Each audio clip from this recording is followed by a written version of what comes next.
Hey everyone, welcome back to my channel. So पिछले last video में जो मैंने रिजॉर्ट रिव्यू की वीडियो डाली थी, वहाँ से आपको ये तो पता चल गया होगा कि मैं कुर्ग घूमने गई थी। सो वो वीडियो काफ़ी अच्छी चली, 300 व्यूज़ आ गए उस पर। इतनी उम्मीद नहीं थी मुझे।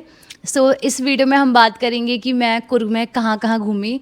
सो हम 2 दिन घूमे थे, डे 1 एंड डे 2 में। ये वीडियो अलग अलग आने वाली है, पार्ट 1 एंड पार्ट 2, जिसमें पहले पार्ट में हम डे 1 की बात करेंगे एंड पार्ट 2 में डे 2 की। सो मैं इस वीडियो में बताऊंगी कि मैं कहाँ कहाँ घूमी एंड मुझे क्या अच्छा लगा, अपना एक्सपीरियंस बताऊंगी, कहाँ मुझे लगा कि कुछ तो इम्प्रूवमेंट होना चाहिए। इसको अगर आप कुर्ग घूमने जाते हैं तो एक आइटनरी की तरह भी ले सकते हैं, आपको एक रफ आइडिया हो जाएगा कि आपको कहाँ किस तरीके से जाना है। सो हम पहुँचते हैं मेरी फर्स्ट फ्लाइट का एक्सपीरियंस लेके बेंगलोर। देन फाइनली हम कुर्ग पहुँचते हैं। वहाँ का जो मौसम था, ओ माय गॉड, वो बोलते हैं ना कि माहौल बदल गया, जज्बात बदल गए, बिल्कुल वो वाला सीन हो गया कि यहाँ पे इतनी गर्मी एंड वहाँ पे बारिश रुक ही नहीं रही है। ऊपर से मैं कुछ लेके नहीं गई थी, मैं तो सारे अपना वेस्टर्न ड्रेसेस लेके गई थी एंड वहाँ पे ज़रूरत पड़ी स्वेटर की। पे अगर आप जून जुलाई में ये सोच के जा रहे हो कि मौसम अच्छा होगा, सो प्लीज़ अपने गर्म कपड़े निकाल के रख लेना। फर्स्ट डे हम इवनिंग में पहुँचते हैं 4-5 बजे के आसपास, तो उधर उस दिन तो फिर कुछ रहता नहीं है आपके पास घूमने के लिए। सो नेक्स्ट डे हम 4 प्लेसेस विजिट करते हैं, Thalagaveri, Bhagandeshwara, coffee plantation, Raja seat garden. So इन प्लेसेस को विजिट करने के लिए हमने एक पैकेज बुक किया था 2 दिन के लिए। सो स्टार्ट करते हैं। सो थालागवेरी जो है वो मेडिकरी सिटी से कम 20-25 किलोमीटर दूर है। सो आप जब वहाँ जाओगे, वो रास्ता ही ऐसा है कि आप नहीं भूल पाओगे। हम जब गए थे तो वहाँ बारिश थी, तो फिर तो वो और ही खूबसूरत हो गया पूरा रास्ता। जैसे ही फिर हम मंदिर पहुँचे, वहाँ पे तो ऐसा था कि जो कुर्ग में आते ही माहौल बदला था, जज्बात बदले थे। वहाँ आके फिर से जज्बात बदल गए, क्योंकि वहाँ बिल्कुल ऐसा हो गया जैसे नॉर्थ इंडिया में जो एकदम पीक विंटर में जो फॉग हो जाता है, चारों साइड धुंध आ जाती है, बिल्कुल वैसा था। मुझे लग रहा था कि हम कहीं और ही आ गए हैं। एंड एंट्री फीस नहीं थी उधर, ऑब्वियसली मंदिर है तो नहीं थी। वहाँ आप शॉर्ट ड्रेस में नहीं जा सकते, आप कट स्लीव में नहीं जा सकते, जेंट्स शॉर्ट्स नहीं पहन सकते, you have to wear full clothes. And ऐसा बोला जाता है कावेरी रिवर वहाँ से निकलती है। बेसिकली वो लॉर्ड शिवा का मंदिर है, बहुत पीसफुल था।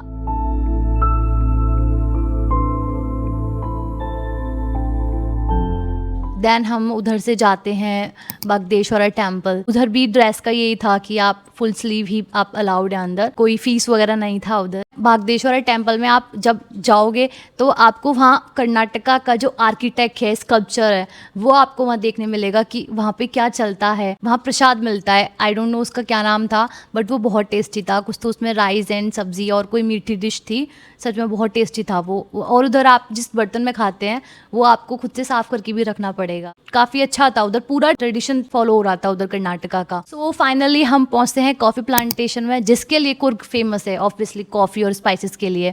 सो अगर आप जाते हैं तो ये तो स्किप करना ही नहीं है कॉफ़ी प्लांटेशन। आपको बताते हैं कि कॉफ़ी कैसे ग्रो होती है, कितनी तरह की होती है, स्पाइसेस कितनी होती हैं, वो आपको पूरा एक्सप्लेन करते हैं। उधर गाइड होते हैं, ऑब्वियसली उधर फीस है। हम जिस कॉफ़ी प्लांटेशन में गए थे उसमें 200 पर हेड के हिसाब से फ़ीस थी। एंड वहाँ में आपको गाइड भी मिलता है जो आपको बताएगा पूरा, वो आपको विजिट करवाते हैं, कॉफ़ी के बारे में बताते हैं कितने वैरायटी की कॉफ़ी होती है एंड किसका क्या एडवांटेज है, अगर आप ज़्यादा कंज्यूम करते हैं तो उस हेल्थ पे क्या इम्पैक्ट पड़ता है, वो आपको सारा एक्सप्लेन करते हैं। एंड वहाँ से जो बहुत इंटरेस्टिंग फैक्ट था, वो हमें ये पता चला कि जो कॉफ़ी में एडिक्शन होता है वो कॉफ़ी की वजह से नहीं होता। कॉफ़ी में एक इंग्रेडिएंट मिलाया जाता है चकोरी करके, उसकी वजह से कॉफ़ी में एडिक्शन आता है। एंड उन्होंने बताया था कि अगर वो 70-30 के रेशियो में है, it means that is safe.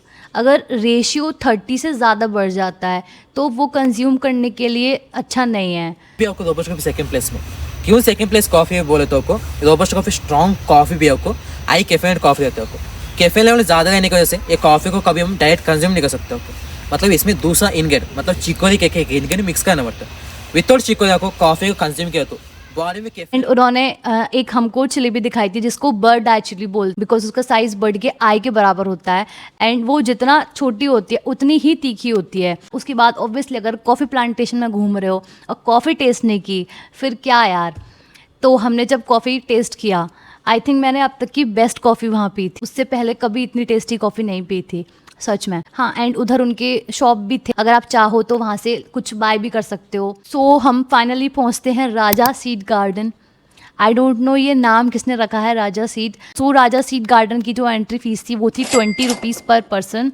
That is quite affordable. जब आप उधर एंट्री करोगे तो शायद आपको ऐसा लगेगा कि ठीक है, प्लांट्स हैं, फ्लावर्स हैं, कुछ बड़े बड़े एनिमल्स लगाए हुए हैं, डेट्स इट। सच में यही फील हुआ था। बट जैसे ही आप अंदर बढ़ते जाते हो, फिर एक होता है ना कि खजाना निकल आया, बिल्कुल वो फील होता है। जो व्यू आपको वहाँ से नज़र आता है, एंड वो इतना बड़ा था कि पूरा तो शायद हम भी नहीं घूमे। इतना ब्यूटीफुल, इतने सारे स्पॉट्स, आपको लगेगा कि यहाँ फ़ोटो क्लिक करा लूँ, यहाँ फ़ोटो क्लिक करा लूँ। एक पॉइंट ऐसा आएगा कि का हो जाएगा कि बस हो गया, आप कहाँ ही कितने ही फ़ोटो आप क्लिक करोगे। सो ऐसा था, इतना ब्यूटीफुल, पता नहीं कैसे वो बनाया। सो उसको बहुत अच्छे से डेवलप किया गया है पूरा, एक इतना सोच समझ के कि हर पॉइंट पे ब्यूटिफिकेशन कर दिया। I think Raja seat garden के बारे में तो मैं जो फील कर पा रही, इवन मैं वर्ड्स में भी जस्टिफाई नहीं कर पा रही, वो इतना अच्छा था। सो जो डे 1 में मैंने 4 प्लेसेस विजिट किया। ताला कावेरी क्योंकि टेम्पल है एंड वहाँ से ओरिजिन हुआ है कावेरी का, सो वो आपको स्किप नहीं करना चाहिए किसी भी हालत में। Next coffee plantation, obviously this is not the place जो आपको स्किप करनी चाहिए। Last one is Raja seat garden, आपको बिल्कुल भी स्किप नहीं करना। कुर्ग आए हो और कुर्ग का व्यू ना लो तो वो तो है ही नहीं। तो कुर्ग आओ और वहाँ का व्यू ना लो, वो तो एक्सेप्टेबल ही नहीं है। सो ये था मेरा डे 1 का एक्सपीरियंस कुर्ग का। एंड नेक्स्ट वीडियो में मैं बताऊंगी सेकंड डे का हमने कहाँ कहाँ विजिट किया, क्या क्या मेरा पूरा एक्सपीरियंस था। सो अगर आपने मेरी रिजॉर्ट रिव्यू वाली वीडियो नहीं देखी है, सो अब आप उसको जाके देख सकते हैं। डिस्क्रिप्शन में मैं उसका लिंक डाल दूंगी, so you can directly go through there. So तब तक के लिए स्टे ट्यून्ड, बाय।